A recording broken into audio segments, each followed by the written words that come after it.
Bienvenue à toi, amoureux de sport. Tu penses tout connaître de ton sport ? Prépare-toi à passer au niveau supérieur avec No Ref No Game, le premier podcast qui décode les règles du jeu et te plonge dans l'univers de l'arbitrage. No Ref No Game, c'est un épisode, un invité et 20 minutes pour te donner toutes les clés pour mieux comprendre le sport, pour l'aimer plus fort. Hello à toi, ça fait très plaisir de te revoir parmi nous. Bienvenue sur ce nouvel épisode de No Ref No Game où les histoires extraordinaires du sport prennent vie. Aujourd'hui, notre invité est une figure très inspirante, un maître dans son art, mais pas de la façon dont vous pourriez l'imaginer. Il a dominé les tatamis, représenté fièrement son pays et maintenant il joue un rôle crucial dans un tout autre aspect du judo. Il a connu les plus hauts sommets de la gloire en tant qu'athlète et a su se réinventer pour rester au cœur de l'action. Récemment couronné comme le meilleur dans son nouveau domaine, il est la preuve vivante que la passion et le dévouement peuvent ouvrir des portes insoupçonnées. Mais qui est cet invité ? Un indice ? Il a été champion sur le tatami et continue à y laisser sa marque, mais cette fois-ci d'une manière complètement différente. Prépare-toi à découvrir l'homme derrière le costume d'arbitre, celui qui dirige le jeu avec autorité et finesse. C'est parti pour un nouvel épisode de notre podcast. On accueille notre invité sans plus attendre, Hajime. T'es prêt ? C'est le début du game avec l'invité dans No Ref No Game. Bon, tu l'as sûrement reconnu, je parle évidemment de Mathieu Bataille, un athlète médaillé au niveau international qui a même combattu contre notre associé Teddy Riner et aujourd'hui plébiscité au niveau international mais dans un autre rôle, celui d'arbitre. Bonjour Mathieu, quel plaisir de t'accueillir sur ce nouvel épisode. Je voudrais savoir, comment vas-tu ? Bonjour, ça va très bien, merci. Alors on doit le dire, on est sur tes terres, au Touquet, et donc tu nous en parleras, peut-être que c'est ici que tout a débuté pour toi, donc tu nous en diras davantage. Dans cet épisode Mathieu, tu vas nous partager ton parcours fascinant dans le judo, nous plongeant dans les moments clés de ta carrière et dans les défis que tu as dû relever dans la conversion qui a été la tienne. C'est on peut le dire, c'est une occasion unique d'entendre directement de la bouche d'un champion comment il a transformé cette brillante carrière en une nouvelle en qualité cette fois-ci d'arbitre. Alors prépare-toi, cher auditeur, à être captivé par les récits inspirants de Mathieu et à découvrir les dessous du judo à travers les yeux d'un de ses plus grands athlètes. Mathieu, pour finir sur cet épisode, si tu le veux bien, eh bien tu nous partageras tes meilleurs tips pour devenir arbitre lorsqu'on est finalement un athlète. C'est ok pour moi. Super. No Ref No Game, un podcast Whistle. Allez Mathieu, rentrons tout de suite Mathieu dans le vif du sujet. Peux-tu nous parler de ton parcours en judo parce que tu as été un athlète médaillé et franchement je trouve ça assez fascinant. Oui, donc moi j'ai commencé le judo ici dans le Pas-de-Calais sur la côte d'Opale, donc à Étape-sur-Mer, près du Touquet. D'accord. Où voilà, j'ai gravi des échelons, j'ai fait champion de France junior et après j'ai intégré l'équipe de France en 1998. Et après, j'ai eu l'occasion de faire les Jeux Olympiques en 2004 et faire quelques médailles donc au niveau mondial. J'ai eu 3 médailles mondiales donc en 2007, 2008 et 2010 en individuel. Ok. Et champion d'Europe en individuel aussi en 2004 après les Jeux Olympiques d'Athènes où je gagne le titre européen en toute catégorie. Wow. Et voilà. Et après, c'est vrai aussi une sacré palmarès quand même. Et aussi 2011, un bon souvenir quand on a fait champion du monde par équipe. Les garçons, on a battu la Russie, le Japon. On n'était pas favoris sur le papier. Et on a vécu un bon moment. L'équipe était soudée. Et comme quoi, des fois, on n'est pas favoris. Mais voilà, avec l'esprit, le mental, on peut aller loin. Mais c'est incroyable. Donc, un vrai parcours d'athlète, on doit le dire. Franchement, tu as débuté par ça. Oui, ouais. Et t'as excellé. Voilà, j'ai débuté, on va dire, du plus petit niveau. J'ai fait des petits tournois ici, sur la côte d'Opale. Et après, j'ai gravi les échelons petit à petit pour arriver à des médailles mondiales. Donc, c'est vrai que tu m'aurais dit, quand j'ai commencé le judo, tu vas faire les Jeux Olympiques et tu vas faire des médailles mondiales. J'aurais signé direct. Et donc, c'était pas prévu ? Non, vraiment pas du tout. Pas du tout, non, c'est venu comme ça. Comme je dis souvent aux jeunes, maintenant, je donne un peu de cours de judo dans mon club ou aussi dans les écoles, donc à Étape-sur-Mer et au Touquet. Je suis éducateur sportif. D'accord. Donc, c'est ce que je leur dis. J'ai commencé le judo à votre âge et puis c'est venu petit à petit. Voilà, j'ai suivi un peu les traces de mon frère parce que mon frère était c'est une histoire de famille. Voilà, il était judoka et il avait un niveau, il avait gagné les championnats de France et c'est vrai que j'allais le voir sur les compétitions. Puis je pense que ça m'a donné un petit peu envie et j'ai essayé de suivre son chemin. Puis après, j'étais un peu plus haut mais ça part de là, quoi. Mais c'est incroyable. Alors, on y reviendra. Tu viens de donner une info assez importante. C'est que tu es éducateur sportif.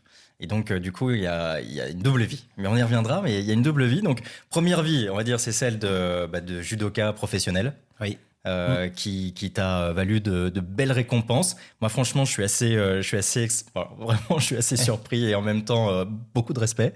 Mais j'ai envie de savoir, qu'est-ce qui t'a motivé de passer, parce que c'est vraiment ça le sujet de notre émission aujourd'hui, qu'est-ce qui t'a motivé de passer de la compétition finalement à l'arbitrage? Est-ce qu'il y a eu un moment précis qui t'a fait dire « Allez, c'est bon Mathieu, pour moi là c'est le bon moment de changer de cap ».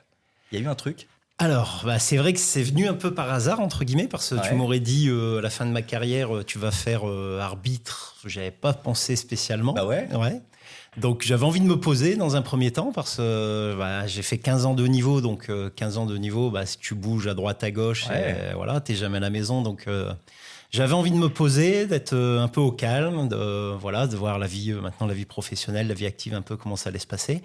Et c'est vrai qu'il y a eu un petit manque tout de suite du haut niveau. Les voyages, les stages. Et le rythme. Voilà, le rythme. Okay. Et en 2017, il y a le président de la Fédération internationale, Monsieur Wieser, qui a proposé à d'anciens athlètes médaillés continentaux ou mondiaux de devenir arbitre, avec un cursus un peu plus rapide. Donc c'est la Fédé internationale qui fait cet appel. Voilà. Okay. Ils ont fait l'appel auprès des fédérations. Et voilà, la fédération m'a contacté. Ça t'intéresserait Je dis, allez, pourquoi pas. Et puis, j'ai commencé à l'arbitrage comme ça, même si, j'avais l'habitude d'arbitrer un petit peu au sein de mon club.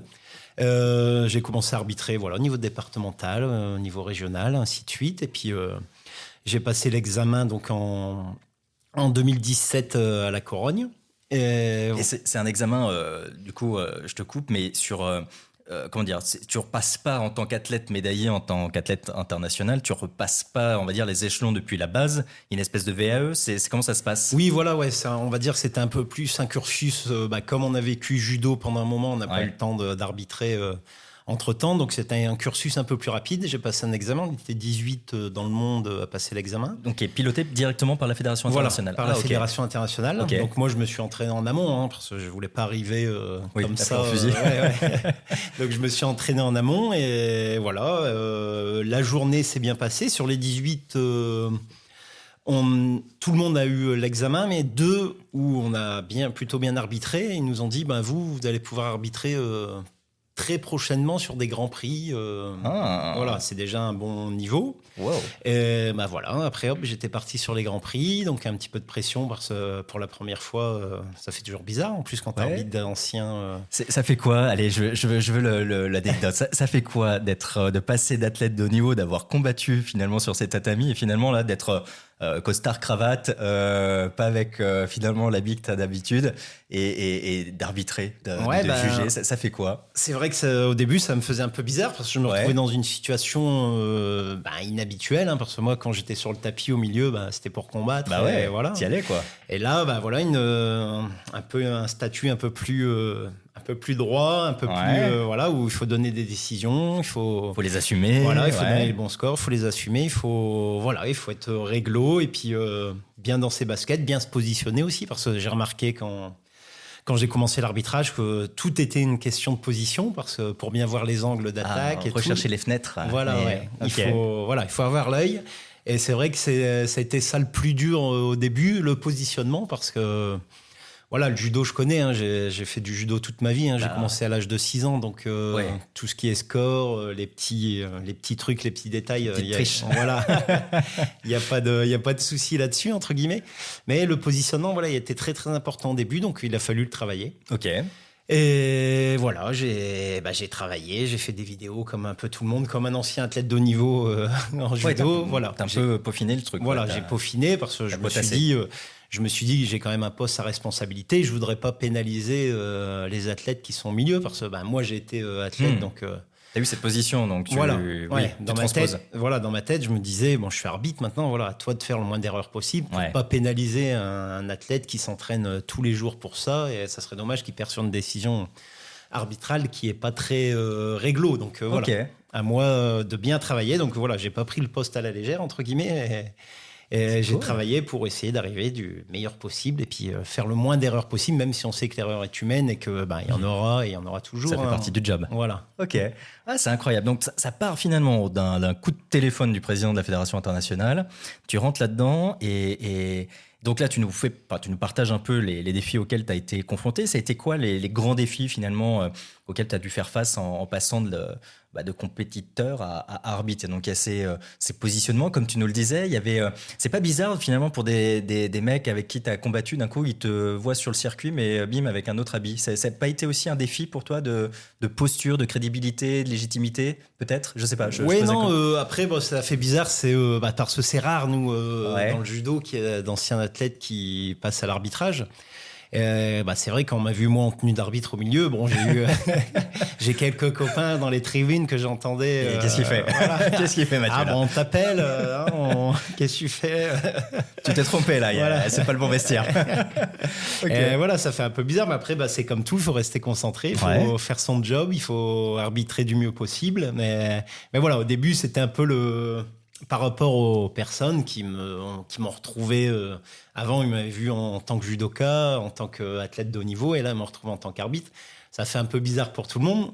Voilà, moi, après, je faisais abstraction de ça et j'essayais d'arbitrer du mieux possible. Et voilà, mais c'est des petits clins d'œil comme ça où on en rigole maintenant. Oui, il faut. Et puis, j'ai eu l'occasion aussi d'arbitrer d'anciens judokas avec qui j'ai combattu. Et voilà, mais c'est toujours dans les règles de l'art, entre guillemets, où on essaie d'être le plus droit possible. Mais est-ce qu'il y a une interrogation de la part de ces athlètes avec qui tu as combattu, d'un coup ils te voient en tant qu'arbitre? Est-ce qu'il y a il y a un rapport particulier finalement qui se crée par rapport à d'autres arbitres que tu peux voir? Est-ce qu'il y a une connexion? Ils te respectent parce que finalement tu as été à leur place et donc tu as cette connaissance de ce que c'est véritablement de combattre sur le tatami? Oui, c'est vrai que je pense que derrière, un peu dans leur tête, ils se disent il a été comme nous au milieu du tatami. Ça, tu le ressens? Ouais, voilà, je le ressens un petit peu. Et c'est vrai qu'ils se disent il va essayer de faire du mieux possible. Il n'est pas là pour nous truander, et moi dans ma tête c'est ça. Voilà, je suis au milieu et j'essaie d'arbitrer du plus simplement possible et le plus droit possible aussi, parce que c'est important de laisser faire les combats et puis d'arbitrer dans la droiture. Dans la droiture. C'est assez intéressant. Moi, moi, j'adore cette transposition parce qu'on peut le voir de plus en plus. D'ailleurs, au foot, il y en a des anciens joueurs et joueuses internationaux ou en tout cas professionnels qui passent du côté de l'arbitrage. C'est vrai qu'au judo, un peu moins.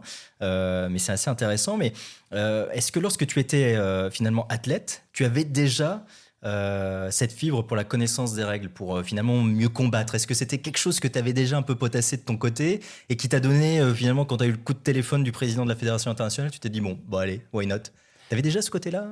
J'avais ce petit côté, on va dire, tactique. Parce l'air de rien, l'arbitrage, c'est aussi un peu tactique. Ouais, c'est ça, ouais. Donc, dans ma tête, c'est vrai que je jouais beaucoup tactiquement, un peu avec les règles. Et voilà, après, c'est venu de fil en aiguille où j'ai suivi le cursus, moi. Mais dans ta carrière, tu jouais avec les règles. C'est quelque chose que tu regardais. Ouais, j'étais vraiment à l'affût des règles et puis de savoir comment on pouvait jouer avec, comment on pouvait... Pour être à la limite.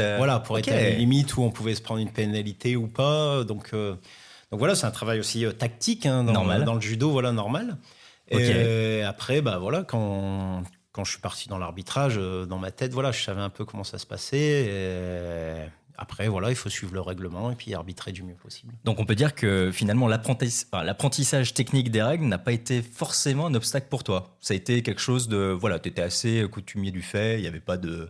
Non, pas du tout. C'était vraiment... ça a coulé de source, entre guillemets, parce que quand j'étais athlète, il y avait les règles. Là, quand j'étais arbitre, il y a des règles. Et, on les suit. Les mêmes, puis, Okay. On les suit, puis on fait du mieux possible. Et donc, on peut dire que la prise de décision rapide, parce qu'on est dans une rapidité d'exécution au niveau un peu comme toi quand tu es dans les combats, à savoir quelle tactique je vais prendre à ce moment-là. Pour prendre une décision en tant qu'arbitre, c'est aussi au coup près, c'est dans la demi-seconde. C'était aisé du coup pour toi quand tu es passé, ou tu as senti qu'il y avait quand même un gros travail d'analyse et puis de prendre la décision dans un micro dixième de seconde? Il faut savoir qu'il n'y a rien de facile en tant qu'arbitre quand même. C'est vachement compliqué, parce que c'est vrai que même j'ai été coach aussi, j'ai un club de judo, donc j'étais aussi sur la chaise de coach. Et c'est beaucoup plus facile d'être sur une chaise de coach où tu donnes des décisions qu'au milieu où tu dois réagir. En plus, comme tu n'as pas de parti pris... Donc voilà, en tant que coach, tu as toujours tendance à donner le score pour ton élève. Ah bon. Et là, c'est vrai qu'au milieu, en tant qu'arbitre, t'es vachement... Voilà, faut que tu donnes ta décision dans la seconde et être impartial, hein, c'est le plus important, loyal. Et voilà, faut vite réagir et donner son idée. Même des fois, peut-être qu'on se trompe. Et voilà, donner son idée le plus rapidement possible et en espérant que c'est la bonne. Moi j'aime bien ce que tu dis parce que c'est assez intéressant de se dire que quand on est bien arbitre c'est pas forcément aisé et puis surtout on est assez proche finalement des combattants et donc on n'a pas ce recul que les spectateurs ou les coachs peuvent avoir et donc il faut aller chercher ces fenêtres, il faut aller analyser et c'est un vrai... Ouais, c'est un gros boulot, faut le dire. C'est 80% du job, quoi. Ouais, non, c'est vrai que c'est vachement important, comme tu dis, d'être bien placé, d'avoir un regard. C'est vrai que tu es proche de l'action, donc c'est vachement... Des fois, moi, je trouve que c'est vachement plus compliqué d'être près de l'action parce que tu as un regard un peu moindre. Parce que quand tu as un regard de plus loin... Oui, tu as t'as vraiment toute la partie. La globalité de l'action. Mais voilà, on s'adapte, on est là au milieu, donc à nous de prendre le bon positionnement puis d'arbitrer le mieux possible. Et franchement, j'aime beaucoup parce que je voulais absolument interviewer un athlète qui est passé du côté obscur de la force. Et franchement, je suis assez admiratif de tout ça. Et allez, j'ai envie de poser cette question un peu crue, mais tu penses qu'en tant qu'ancien athlète, ça t'a donné un avantage ou en tout cas une perspective unique en tant qu'arbitre? Je m'explique. On peut le dire, tu es aujourd'hui élu meilleur arbitre européen. Et y a-t-il, selon toi, un lien entre cette connaissance fine des combats que tu avais en tant qu'athlète, que tu as vécu, et cette position aujourd'hui d'arbitre incontestée qui est la tienne aujourd'hui? Est-ce que tu penses qu'il y a un lien?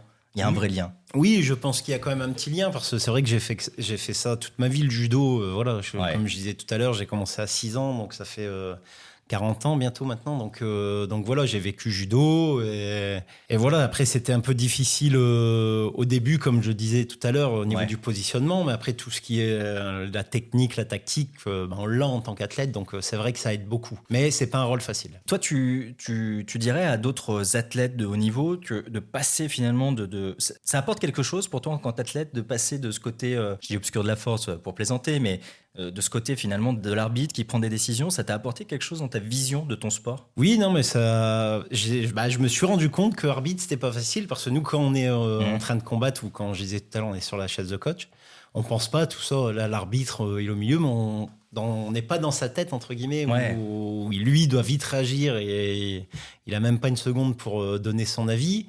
Et c'est vachement quelque chose de compliqué. Des fois, j'ai envie de dire à des coachs qui sont un peu trop virulents, essaye au moins une fois d'arbitrer un petit peu pour voir et voir ce que ça donne. C'est intéressant. Je pense véritablement que des anciens athlètes qui deviennent arbitres ont un avantage sur la lecture du jeu et donc peuvent anticiper certaines choses, en tout cas mieux les comprendre. Et c'est ce que tu nous dis quelque part, c'est que toi, tu as eu cette aisance finalement d'analyse parce que tu as été dans le feu de l'action. Oui, c'est vrai qu'il y a des actions, voilà, je sais où le judoka veut en venir, donc je vois où il veut aller, donc voilà, je vais laisser travailler parce que je sais qu'il est en train de travailler pour faire telle technique. Donc voilà, je laisse un beaucoup plus faire. Il y a une suite et voilà, il faut laisser travailler, faut laisser faire. Et là, il y a un truc que tu dis, ça me fait écho à notre dernier épisode de notre podcast. On était avec un technicien, Yassine Awadi, technicien au basketball. Tu me parles de technique. C'est important, cette connaissance technique. Est-ce que les autres arbitres qui sont avec toi au niveau international ont la même connaissance technique aussi fine que toi? Est-ce que du coup, c'est plutôt un avantage pour toi? Enfin, comment aujourd'hui la technique du judo, elle est harmonisée dans le corps arbitral? C'est très très important. Moi, de toute façon, je suis professeur de judo, donc je suis souvent sur le tapis à longueur de journée presque. Mais c'est vrai que maintenant, il y a toujours des réunions d'arbitres où on met le judogi pour travailler des situations. Donc le terrain est au centre de la formation. Le terrain est au centre de la formation où on travaille et il faut connaître les techniques. C'est important parce qu'il y a beaucoup de techniques en plus dans le judo, donc c'est mieux de les connaître. C'est un plus. Et tu me disais en off tout à l'heure, en préparant un peu l'émission, c'est qu'il y a un grade, enfin il y a une ceinture à avoir au minimum pour être arbitre international. C'est quand même, il faut arriver à une certaine connaissance finalement du judo. Oui, tout à fait. Ouais, il y a un grade minimum, si je me trompe pas, c'est 4e dan. Et voilà, il faut, c'est un travail. Il faut connaître les techniques. Il faut connaître le judo, c'est ce qui est le plus important. On ne se dit pas, tiens, à un moment donné, je veux être arbitre, j'arrête le judo, quoi. C'est pas possible. Ouais, je pense que c'est toujours bien de pratiquer pour avoir des situations un peu délicates et savoir où ça veut aller. Ok, allez, je passe à l'autre question, la question suivante. Moi, ça m'intéresse ce côté athlète, arbitre. Est-ce qu'on peut dire que chez Mathieu Bataille, quand il est sur le tatami, en costard-cravate, quand il est arbitre, est-ce qu'il y a toujours un certain côté athlète en toi quand tu arbitres? T'as toujours, je sais pas, peut-être un petit plus d'empathie parce que tu comprends ce que l'un des combattants est en train de vivre. Est-ce qu'il y a un côté athlète chez toi, du coup? Oui, il y a toujours un côté athlète, c'est vrai, surtout au début. Quand j'étais au milieu, des fois, j'avais des réactions où j'ai l'impression que c'est moi qui allais lancer l'attaque au lieu de l'athlète. Ah, Jimmy, non, Mathieu, tu restes arbitre. Ça, et voilà, après, il y a des situations, des fois, ça m'embête, des fois, de m'être disqualifié Ouais. Un adversaire. Un lapsus. Un athlète. Donc voilà, ça c'est toujours embêtant de disqualifier un athlète parce que moi, voilà, j'aimais pas me faire disqualifier en tant qu'athlète. Normal. Donc voilà. Mais après, voilà, il faut faire la part des choses. Il faut faire la part des choses, c'est le job. Ok. Et allez, petite question un peu, un peu plus sur ta vision de ton sport qui est le judo depuis que tu as commencé en tant qu'athlète, tu as commencé très tôt et aujourd'hui en tant qu'arbitre. Est-ce que tu as vu une évolution du judo depuis que tu as commencé, peut-être dans les règles, peut-être dans la manière dont on prend peut-être plus de risques sur certaines attaques, sur certaines décisions? Est-ce que tu vois une évolution de ton sport? Oui, le judo, il évolue beaucoup, que ce soit au niveau des compétitions où maintenant il y a un système de Grand Prix, Grand Chelem que moi j'ai connu, on va dire, à la fin de ma carrière. Ouais. Grand Prix, Grand Chelem où il y a maintenant il y a un peu des prize money, donc c'est vrai que c'est quand même intéressant pour nous, le sport comme le judo, d'avoir un petit peu quelque chose au bout, entre guillemets, comme on est un sport pas reconnu professionnel, même si on s'entraîne comme des professionnels. Ouais. Et donc c'est un plus, ça évolue bien avec beaucoup de tournois, maintenant des primes sur chaque compétition. Et voilà, le judo il évolue, la fédération internationale essaie de donner, on va dire, un allant pour que toute personne essaie de comprendre le judo à la télé. Ouais. Et je pense que c'est quelque chose de bien, ça, que ça soit visuellement, que ça soit plus simple pour les personnes. Et tiens, allez, petite question, parce que t'es le meilleur arbitre européen. C'est quoi un hippon? Parce que franchement, j'ai tellement cette question dans mon entourage. Qu'est-ce qu'un hippon? Alors, un hippon, c'est force et vitesse sur le dos. Voilà. S'il y a vraiment un gros impact de l'adversaire sur le dos avec force et vitesse et contrôle, on peut annoncer hippon. Donc c'est cette fameuse... nous, on voit ce truc visuel du gars qui passe au-dessus de l'épaule de l'attaquant et qui se ramasse complètement sur le dos, sur le tatami. C'est ça. Il tombe fort sur le dos, c'est hippon. Quand ça fait ça, c'est que c'est... C'est que c'est bon, c'est qu'il y a hippon. Et il y a des règles de sanctions dans le judo. Alors, quand on donne une sanction, alors c'est pas un carton jaune, un carton rouge ou comme au basket, une faute technique disqualifiante. Vous avez finalement des cartons qui s'appellent... Shido, voilà. Et on a le droit à 3 Shido, c'est ça? Voilà, on a le droit à 3 Shido. Au 3e Shido, on est disqualifié. D'accord. Donc il y a 2, on va dire, c'est un peu le genre de carton. Tu as 2 cartons jaunes et le 3e, c'est un rouge. Et le combat est fini et terminé. Ok. Et on peut avoir une disqualification immédiate? Oui, tout à fait. Sur action dangereuse, on peut être disqualifié immédiatement. Tout de suite, immédiatement. Et ça, c'est un nom particulier, pas du tout? Non, c'est Antsukumake. Voilà. Antsukumake, c'est... Antsukumake. Voilà, Antsukumake. Alors, cher auditeur, il faut le garder. Antsukumake. On parle du coup japonais ici. Donc, Shido, Antsukumake, Ippon. Et on a une règle un peu particulière qui est arrivée, si je dis pas de bêtises, depuis pas si longtemps que ça, qui est le Golden Score, si je dis pas de conneries. Ouais. Et donc ça, c'est en cas d'égalité. Tu peux nous expliquer, c'est que c'est le premier qui met un point qui gagne. Oui, c'est déjà il y a quelques années. Je n'ai plus la date en tête, mais il y a déjà quelques années. S'il y a match nul au bout des 4 minutes de combat, le combat continue jusqu'à temps que quelqu'un marque ou soit disqualifié. Ah, mais ça peut durer très longtemps. Des fois, oui, ça peut durer longtemps. Interminable. Non, généralement... ça va vite. ça va vite. 5 minutes entre guillemets, ça dépend, mais une moyenne de 3 minutes, allez, on va dire. Mais il y a des combats, c'est vrai, qui ont duré longtemps. Après, si le combat est intéressant, c'est de bon augure pour le judo. Bon, j'allais te le dire, ça, parce que j'étais voir le Grand Slam. Teddy Riner étant un de nos actionnaires, nous y a invités. Et j'avoue qu'il y avait beaucoup de matchs, beaucoup de combats qui allaient au golden score. De plus en plus, je trouvais. Et alors, il y a des choses où on peut se dire, franchement, les combats, on se dit, quand est-ce que ça va se terminer? S'il vous plaît, le supplice. Il y en a d'autres, effectivement, on est en haleine, il y a un vrai truc. Je trouve que. Et l'arbitre, à ce moment-là, il ne doit pas se tromper, quoi. Le golden score, pour vous, c'est un moyen. Enfin, c'est vraiment un tempo incroyable pour vous, parce qu'il ne faut vraiment pas se louper. Oui, non, c'est vrai que c'est important de ne pas se louper, parce qu'il faut. Voilà, il ne faut pas faire l'erreur au niveau du golden score. Et surtout. Là, c'est le Grand Chelem de Paris, mais imagine sur des Jeux Olympiques, un championnat du monde, voilà.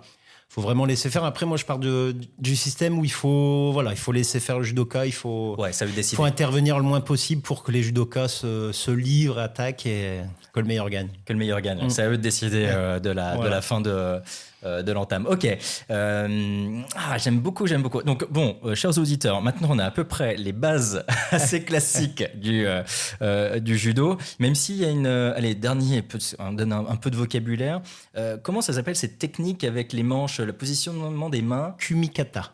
Le kumikata, voilà. Okay. C'est une question de garde. D'accord. T'as toujours un kumikata, on va dire, préféré ou... C'est juste poser ses mains. C'est ça. C'est quand même stratégique. C'est stratégique. Il vaut mieux avoir les mains posées pour pouvoir attaquer. Pour ensuite manœuvrer avec le combattant. Ouais. Et ça, pour vous, c'est important en tant qu'arbitre d'avoir finalement cette connaissance de est-ce qu'il a le droit de les mettre là, pas là? Parce que je pense que du coup, tout est légiféré par rapport à ce qu'on peut faire avec cette technique. Oui. On ne peut pas rester sur des kumikata un peu, on va dire, un peu différents qui ne sont pas dans la norme, une garde classique. Voilà, il faut. Si tu prends une garde non classique, il faut attaquer immédiatement, quoi. Et j'ai envie, je suis désolé, j'abuse un peu, Mathieu, mais c'est passionnant. Au judo, est-ce que c'est comme au handball? On a une sanction du jeu passif. Est-ce que ça existe un peu? Oui, si on a un athlète qui attaque pas, à un moment, il se prendra une pénalité pour non-attaque. Un shido. Un shido pour non-attaque. Ah, ok. Donc ça, c'est à vous de l'analyser. C'est à nous de se dire, lui, il attaque plus que lui, donc à un moment, voilà. C'est du feeling, non? Ouais, c'est du feeling, il faut le faire au bon moment, il faut le faire... s'il mérite, on lui met une pénalité. Mais après, il y en a qui sont beaucoup plus sur l'attaque que d'autres, donc à nous de sentir le truc et de mettre la pénalité au bon moment. Ah, j'aime bien. Ok. Bon, je pense qu'on a un package pour les prochains Jeux Olympiques et Paralympiques de Paris 2024. Gio, qui peut-être serais-tu le premier athlète potentiel à avoir été athlète olympien et futur arbitre olympien? Je sais pas si ça a déjà lieu. Après, moi, j'ai déjà eu l'occasion d'arbitrer les Jeux Olympiques à Tokyo. Ah, mais oui, exact. Donc en fait, tu as déjà fait J'ai déjà fait athlète et arbitre. C'est incroyable. Mais bon, j'espère faire aussi Paris à la maison. Ça serait top, quoi. Donc j'attends la sélection. Il n'y a que toi qui le sais pas, mais tu es déjà sélectionné. Il faut le dire. On va appeler Monsieur Viseur. Mais allez, incroyable. Donc en fait, effectivement, tu as déjà fait la compétition olympique en tant qu'athlète et arbitre. C'est incroyable, ça. Oui, c'est un objectif finalement quand tu t'es lancé. Après, quand je me suis lancé dans l'arbitrage, je me suis dit j'aimerais bien arbitrer les plus grandes compétitions. Donc au début, je m'étais dit les Europes, après les Jeux du monde, et puis après les Jeux Olympiques. C'est logique. Comme un athlète où quand j'étais athlète, je me fixais des objectifs. Et là, en tant qu'arbitre, je me fixe des objectifs. Et voilà, le but c'est d'arbitrer, j'espère, les Jeux Olympiques à Paris. On croise les doigts et on espère que ça va aller. Eh bien, vous ne me voyez pas, mais les doigts sont croisés. Et puis, non, mais véritablement, je trouve ça génial parce qu'il faut le dire, vous êtes classés, les arbitres. Donc, du coup, il y a cette âme de compétiteur qui est là, quoi. Faut être le meilleur. Oui, après, même si on est des arbitres avant tout, où on s'entraide, c'est important aussi de se donner des conseils et donner son avis entre nous pour évoluer, parce que c'est important. On est une équipe aussi. On est une équipe. On est une équipe qui essaye d'aller de l'avant et qui essaye d'arbitrer du mieux possible. Et puis, moins on parle d'arbitrage et mieux c'est pour nous. Moins on vous voit, mieux c'est. Voilà. Très bien. Alors, sur cette note très positive, écoute, je regarde le chrono parce qu'on est aussi à peu près par le chrono. On arrive aux 30 minutes de notre émission. Alors, si tu le veux bien, cher Mathieu, on va passer à la Minute Tips pour que tu nous donnes tous tes meilleurs conseils. Coup de sifflet final avec le tips de l'invité. Un vrai conseil de pro, c'est dans No Ref No Game. Mathieu, c'est simple, c'est basique, c'est lacunaire. Quel conseil donnerais-tu à un ou une athlète de haut niveau, provenant du judo d'ailleurs ou pas, qui envisagerait de devenir arbitre, qui voudrait passer, comme je disais tout à l'heure, du côté de la force obscure? Qu'est-ce que je donnerais comme conseil ? Je leur dirais d'arbitrer comme ils le sentent, mais c'est pas quelque chose de facile, ils vont s'en rendre compte de toute façon assez rapidement. Mais... Bon les gars, allez-y, mais... non, mais c'est vrai, je vais pas dire c'est facile, c'est différent. C'est différent, ouais, même si on a peut-être un peu plus d'aisance, un peu plus de facilité, mais voilà, il faut pas prendre ça à la légère, il faut, comme je disais tout à l'heure, le positionnement est très important. Et c'est comme tout, il faut travailler. Parce que je sors beaucoup sur les compétitions pour m'entraîner. Et je fais aussi beaucoup de vidéos, moi, de mon côté, pour voir ce qui a été, ce qui n'a pas été. Peut-être que là, j'aurais peut-être dû pénaliser, pas là. Ouais. Voilà, c'est un travail aussi. C'est de l'arbitrage de haut niveau, donc il faut faire du travail de haut niveau. En fait, c'est la même rigueur en tant qu'athlète de haut niveau. C'est cette rigueur du haut niveau, mais dans un autre rôle, quoi. Dans un autre rôle. Ah, et allez, j'abuse parce que j'aime bien abuser un peu. Allez, on est au Touquet, quoi. Il faut que j'en profite. Quel avantage donnerais-tu si tu devais convaincre un athlète de haut niveau de lui dire, la fin de carrière, elle arrive, passe arbitre, tu vas vivre un vrai truc. Il y a un avantage, toi, que tout de suite tu as vu? Mais après, moi, c'est-à-dire que le haut niveau me manquait. Ouais, donc revenir au haut niveau. Oui.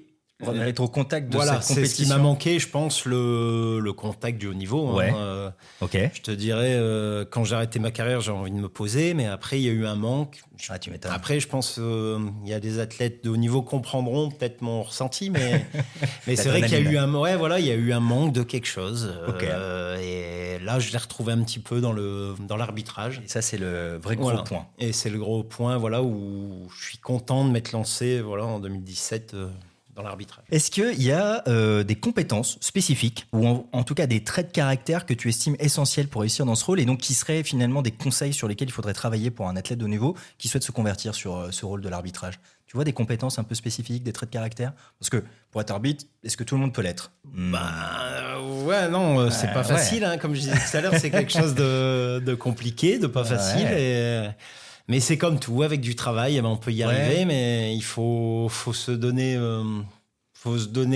il faut faire ce qu'il faut faire le job pour progresser. Parce que moi, tu m'aurais vu quand j'ai commencé l'arbitrage, il n'y en a pas beaucoup qui auraient peut-être misé sur moi, mais ne serait-ce juste pour le positionnement, le déplacement, juste pour ça. Après, tout ce qui était score et tout, il n'y avait pas de souci là-dessus. Mais ne serait-ce que pour le positionnement, au début, avant, je combattais, donc je me souciais pas à part de pas sortir de la zone, Et là, en tant qu'arbitre, bien se positionner, être bien placé par rapport aux athlètes. Tu penses différemment, mais c'est comme tout. Si tu travailles, tu y arrives. Ouais, de l'abnégation, globalement. Remise en question constante, mais qui fait un peu partie du caractère de l'athlète de haut niveau, finalement. Se remettre toujours en question, retravailler. C'est exactement pareil. Il y a des parallèles. Super. Et écoutez, regardez, mes chers auditeurs, voilà des conseils de très grande qualité de monsieur Mathieu Bataille. Retenez bien ce nom parce que vous le connaissez forcément, mais meilleur arbitre européen quand même, c'est pas rien. Donc un grand merci Mathieu d'avoir répondu présent pour répondre à nos questions sur ce nouvel épisode. J'ai été très très content de t'avoir parmi nous. Alors 1000 merci et surtout que le meilleur pour la suite de ta carrière et surtout les prochains JO, même si je sais que tu vas y être, c'est sûr. Merci en tout cas Mathieu. Merci. Et puis nous, du coup, chers auditeurs, on se retrouve très prochainement pour un nouvel épisode de No Ref No Game. Alors ciao les Whistler. Merci d'avoir écouté No Ref No Game. Pour ne pas rater les prochains épisodes, abonne-toi à notre podcast et rejoins-nous sur les réseaux sociaux. À très vite sur Whistle. N'attends plus et rejoins la communauté des Whistlers sur nos réseaux sociaux. Partage avec nous ta passion pour le sport. Whistle est sur Facebook, Instagram et X, @WhistleSport.